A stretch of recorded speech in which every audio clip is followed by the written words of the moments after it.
बच्चों, कैसे हैं आप सब लोग। आई होप आप बहुत अच्छे होंगे। अभी तक आपने हमारे YouTube चैनल को सब्सक्राइब नहीं किया है तो तुरंत कर लीजिए, बेल आइकन को प्रेस कर लीजिए ताकि हमारी नई नई नोटिफिकेशन आपको तुरंत मिलती रहे। तो आज की क्लास में हम पढ़ेंगे भाजकता के नियम। मैं आप लोगों को बताऊंगी कि 1 से 6 के भाजकता के नियम कैसे होते हैं ताकि आपको कोई भी संख्या में भाग देने के लिए आसानी पैदा हो। तो शुरू करते हैं आज की क्लास। तो देखिए, भाजकता के नियम में हमने क्या पढ़ना है।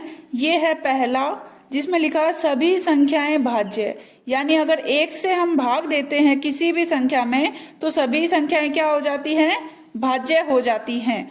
अब हम देखेंगे 2 से कौन कौन सी संख्याएं भाजक होती है।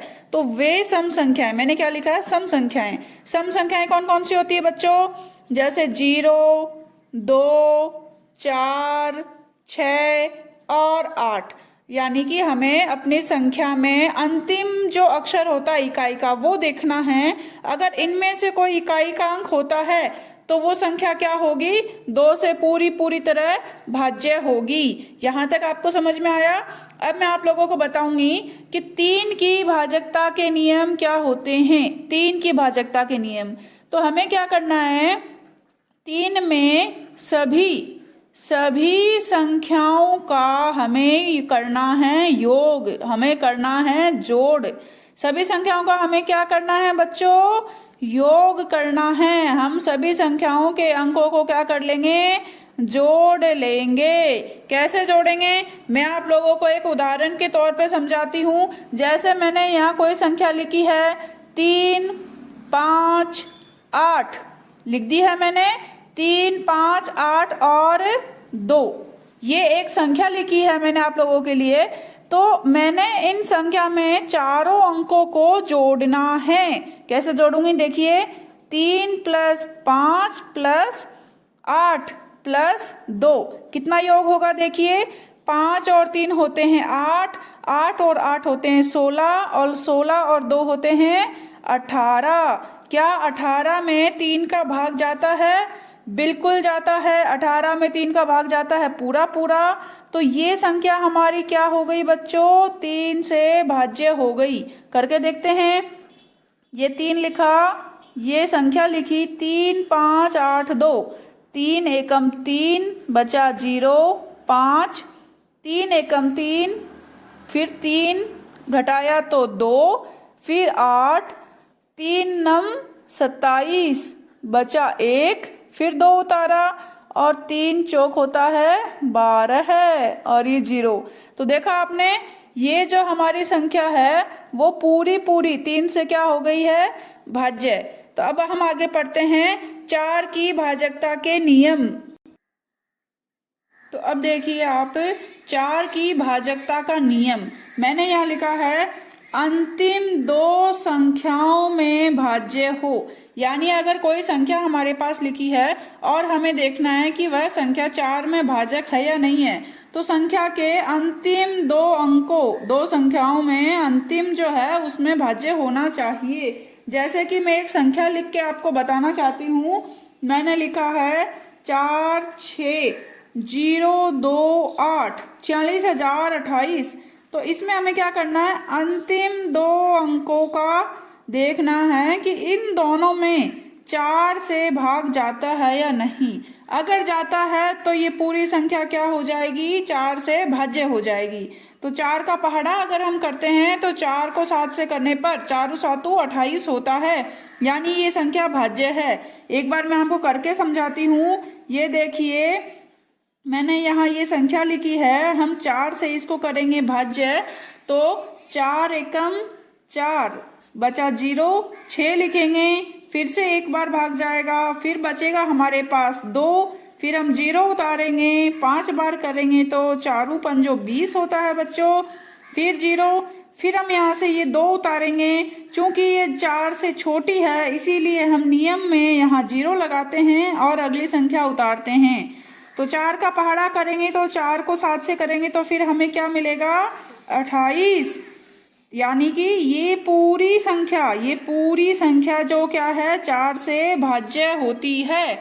मुझे उम्मीद है कि आप लोगों को समझ में आ रहा होगा। अब मैं आप लोगों को समझाती हूँ कि 5 से भाज्य के नियम क्या होते हैं। अंतिम 5 के भाज्य का नियम क्या है बच्चों? अंतिम अंक क्या होना चाहिए? 0 या फिर होना चाहिए 5। तो वो क्या हो जाएगा?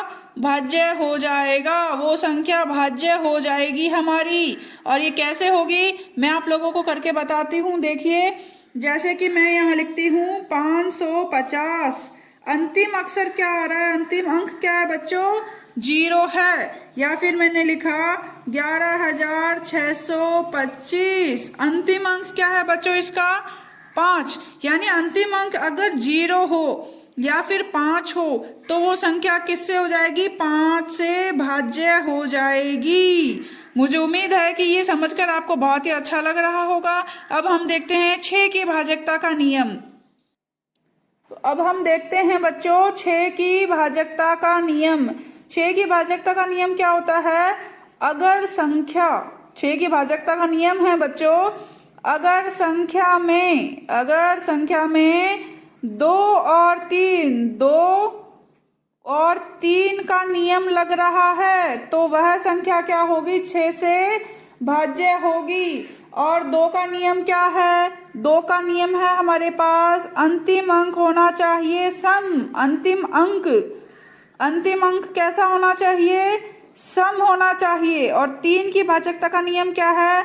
सभी का योग। संख्या में सभी अंकों का योग किससे भाज्य होना चाहिए? 3 से। तो वह संख्या भी 3 से भाज्य होगी। और इन दोनों में अगर है तो वह संख्या होगी 6 से भाज्य। जैसे मैं आपको करके बताती हूँ एक संख्या के रूप में उदाहरण 648। 648 बच्चों, 648 में कौन सा नियम लगेगा बच्चों?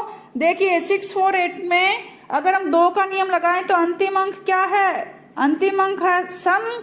यानी 2 की भाजकता का नियम इस संख्या में लग रहा है। अब 3 वाला हम नियम लगा के देखते हैं तो 6 में 4 जोड़कर 10 बनाकर 8 जोड़ेंगे तो बच्चों आएगा हमारे पास 18 है। और 18 3 के पहाड़े में आता है, 3 से भाज्य है, 3 छंग 18। तो ये संख्या क्या होगी? 6 से भाज्य होगी। ये संख्या होगी हमारी 6 से भाज्य। मैं करके बताती हूँ। इस संख्या में हम 6 का भाग देकर देखते हैं बच्चों।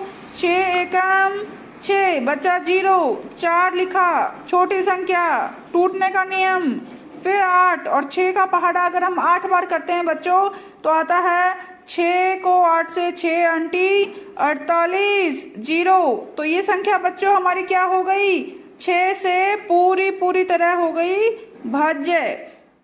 तो मुझे लगता है कि आप लोगों को मेरा ये वीडियो समझ में आया होगा कि भाजकता का नियम किसे कहते हैं और 1 से 6 तक के भाजकता के नियम क्या क्या होते हैं। तो अभी तक आपने मेरे YouTube चैनल को सब्सक्राइब नहीं किया है तो अभी मेरे YouTube चैनल को सब्सक्राइब कर लीजिए आप, और साथ में जो बेल आइकन लगा हुआ है उसको भी दबा लीजिए। और इसके साथ ही आप लोगों को इसको लाइक करना है, दोस्तों के साथ करना है शेयर, ताकि इस तरह के नए नए वीडियोस आपको मिलते रहें। कल मिलते हैं, बाय बाय।